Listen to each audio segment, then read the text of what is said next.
Introduction. What if the real danger isn't age, but habit? They say your best days are behind you, that pleasure belongs to the young, that after 70 you should slow down, fade quietly, and leave desire in the past. But let me ask you this. What if the real danger isn't your age, but the habits you've carried into it?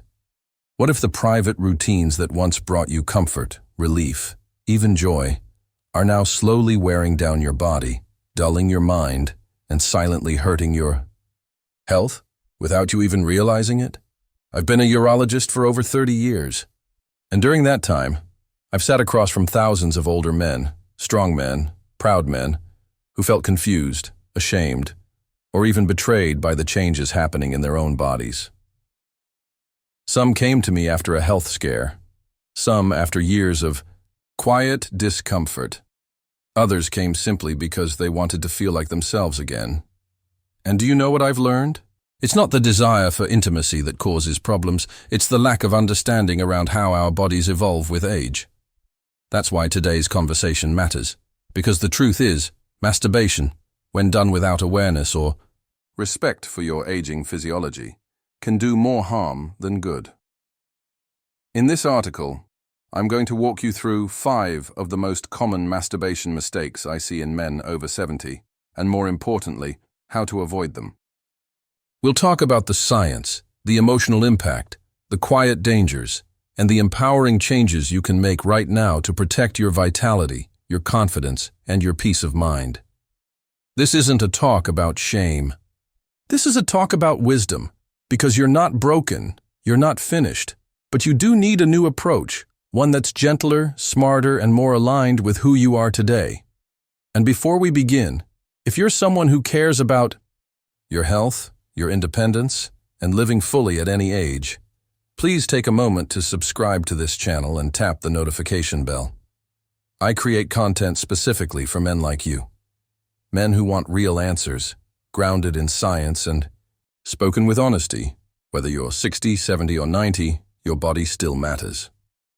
Your pleasure still matters, and your dignity never expires.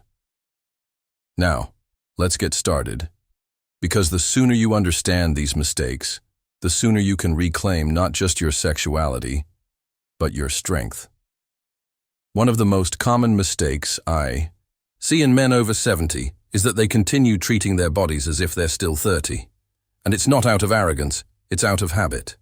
For decades, you've known your body to respond in certain ways. You've grown used to how stimulation feels, how climax unfolds, and how quickly you bounce back afterward.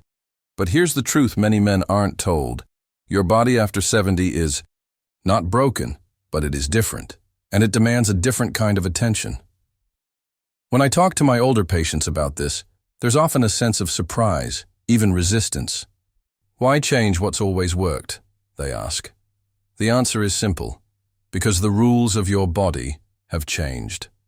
The cardiovascular system is slower to recover from exertion. Blood vessels aren't as elastic.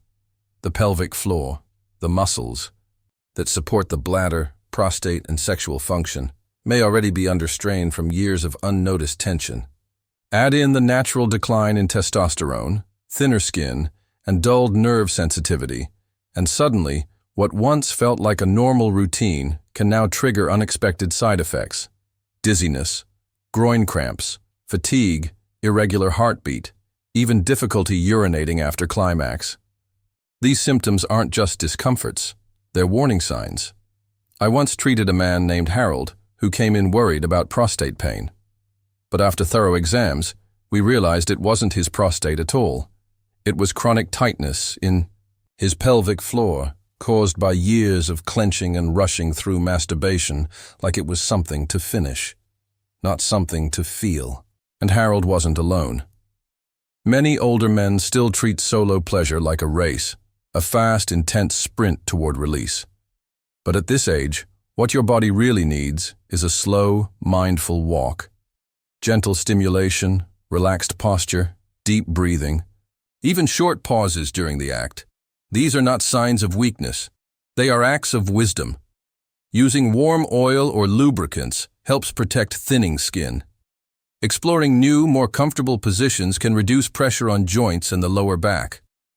Deep breathing regulates heart rate and enhances sensation. And instead of straining through climax, letting your body release naturally without force can help protect your pelvic nerves and organs. This isn't about giving up pleasure, it's about rediscovering it. I've had men tell me, after adjusting their habits, that their orgasms became more satisfying than they'd been in decades, not because they were harder or faster, but because they were deeper, slower, and more emotionally present. That's the opportunity you have now, to shift from performance to presence, to listen to what your body is quietly asking for, to experience intimacy not as a test of strength, but as a form of healing. Because when you begin to honor the body, you have, rather than chase the one you used to, something powerful happens. Pleasure stops being exhausting and becomes nourishing again. And isn't that what you deserve at this stage of life? Another mistake I see far too often in men over 70 is one that doesn't show up in the body first. It shows up in the mind. And that's the unchecked, overstimulated use of pornography. You see, most men grew up in a world where erotic material was limited, slower paced, and relatively harmless. But today's pornography is a different animal entirely. It's fast, intense, and often emotionally disconnected from anything resembling real-life intimacy. And for an aging brain, that level of constant stimulation can quietly begin to rewire how you experience pleasure, not in a good way. When you view porn, your brain releases dopamine, the pleasure chemical. That's normal. But when this happens again and again, through highly stimulating content, your brain starts adapting. It builds tolerance.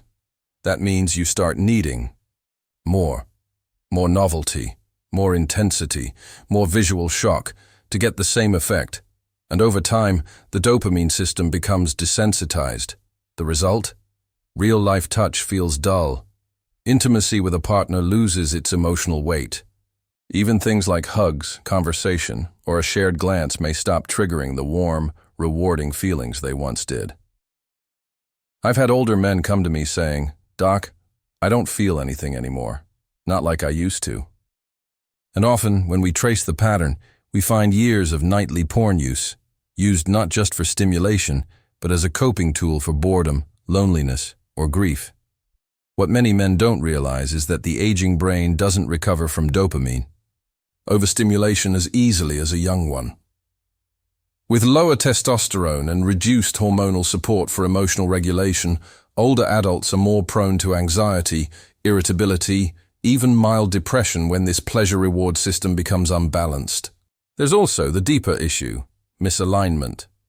Most online content is created for young viewers, young bodies, and fast gratification. For a man in his 70s, this can create a painful disconnect. What you're watching doesn't reflect who you are, what you need, or what feels truly meaningful to you.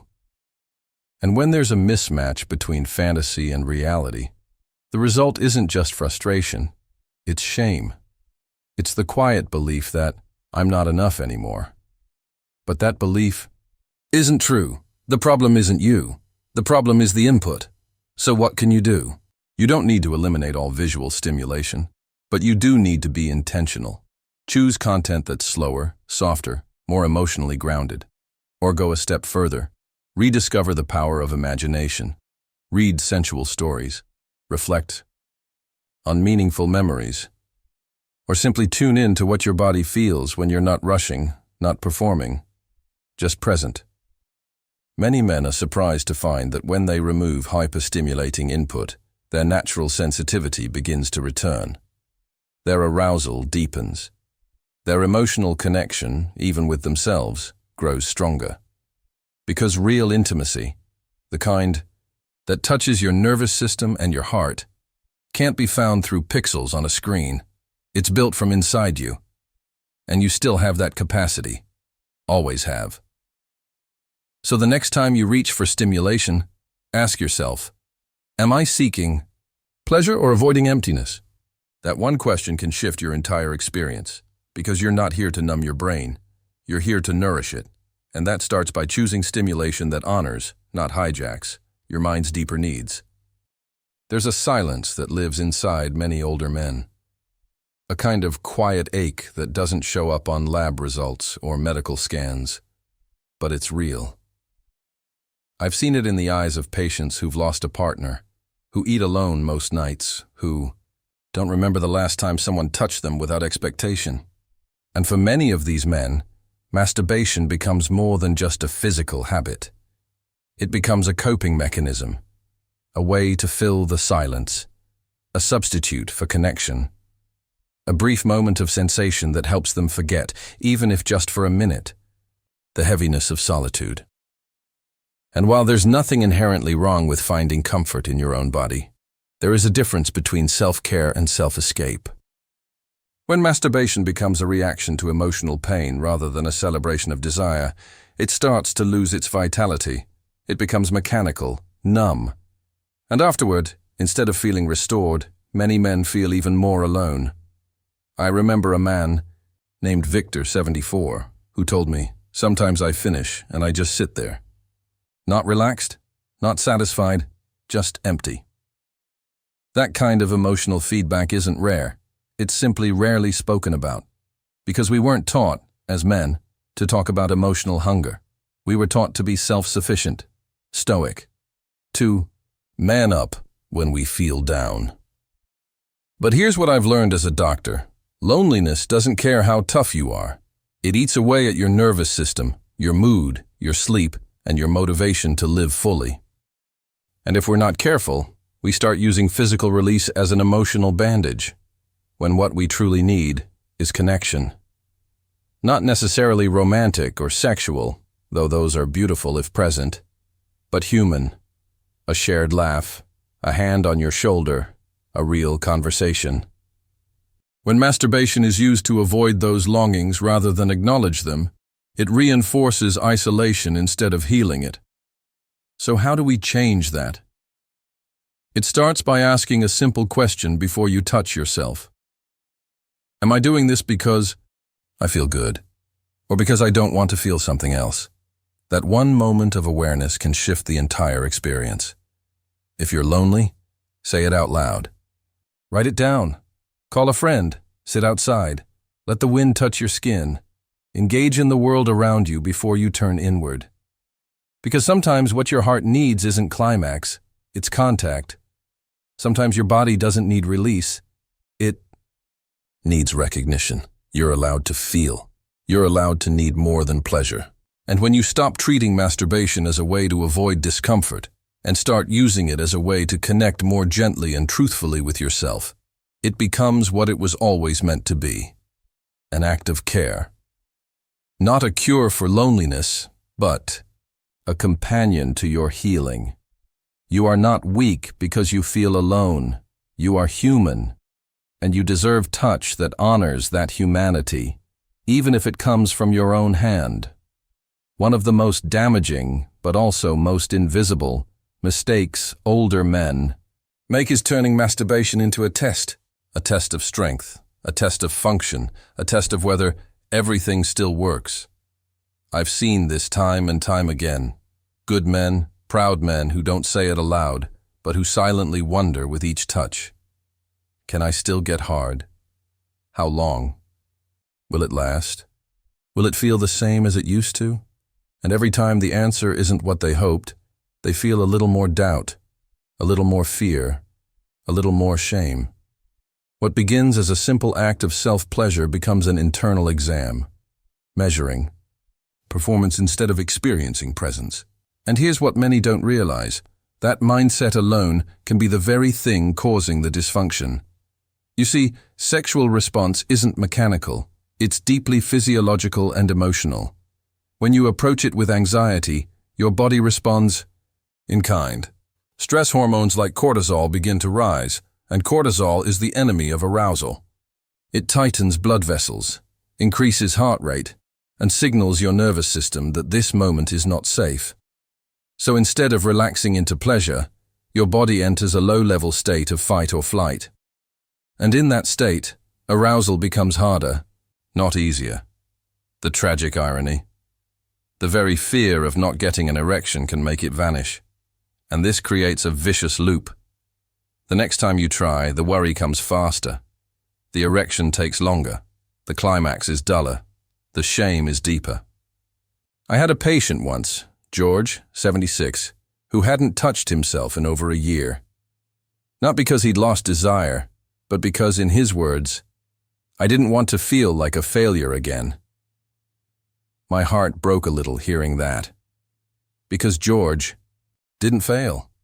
He just didn't know the rules had changed. Erections after 70 are not like they were at 30, and that's not a problem. That's nature. Aging affects blood flow, nerve sensitivity, and hormonal rhythm. But it doesn't cancel your capacity for pleasure. It simply asks you to find a new path toward it. One with less judgment, more patience, less performance, more presence. So let me say this plainly. Your erection does not define your masculinity. Your ability to feel comfort, joy, safety, peace, that's what defines your vitality now. Masturbation at this stage in life should never be about proving something to yourself. It should be a moment of care, of letting go, of tuning into what feels good, not what looks impressive. And if you're struggling, if your erections are inconsistent or climax takes longer or sensation feels distant, that's okay. It's not a failure, it's a signal. And signals are meant to be understood, not judged. Seek support if you need it. Talk to your doctor, ask questions, get blood work, explore therapy. Not because something is wrong, but because everything that matters is worth tending to. You're not past your prime. You're just living in a different one. One where the measure of intimacy is no longer how hard or how fast, but how honestly you can connect with your body, your breath, your truth. And when you let go of the scorecard, you might just find yourself feeling more alive than you have in years. So here we are. 5 quiet mistakes that so many men over 70 make, not because they're careless, but because no one ever told them how to care for themselves in this season of life. And if you saw even a small part of yourself in these stories, I want you to know something right now. You are not alone. You are not broken. And it's not too late, not even close. Your body hasn't turned against you. It's simply asking you to relate to it differently, with more softness, with more listening, with more respect for everything it's carried you through. Masturbation, in your younger years, may have been about release, about power, about proving something, to yourself, to your body, to the world. But now, it can become something far more beautiful. It can be an act of honoring, of checking in with yourself, of restoring pleasure as something healing, not hurried, of finding connection, even in solitude. Because what you touch isn't just your skin, it's your memory, your emotion, your identity. And when you do it with care, you remind yourself that you still matter. That pleasure still belongs to you. That intimacy didn't end with your youth. It simply evolved. You've lived a life full of stories. This is the chapter where you no longer need to chase. You get to savor. You get to rewrite the rules based on what feels right, not what looks right. And that, my friend, is a kind of power no young man can touch. So if this message stirred something in you, if it brought relief or clarity, or even just a deep breath you didn't realize you were holding, then I hope you'll do 2 things. First, share this with someone who needs it. Another man who might be quietly carrying questions, shame, or confusion about his body. Let him know he's not alone. And second, subscribe to this channel and turn on notifications, because this is just the beginning of the conversations we'll have together. I'm here for men like you, to speak the truths that too often go unspoken, to guide you with science, yes, but more than that, with respect. Your health still matters. Your sexuality still matters. You still matter. And the next chapter of your life, it deserves to be full, not just of years, but of meaning, vitality, and yes, pleasure. This is Dr. James Rowen reminding you, your age is not your limitation. It's your invitation to live wiser, love deeper, and care for yourself like never before. Until next time, take care and be kind to your body. It's still listening,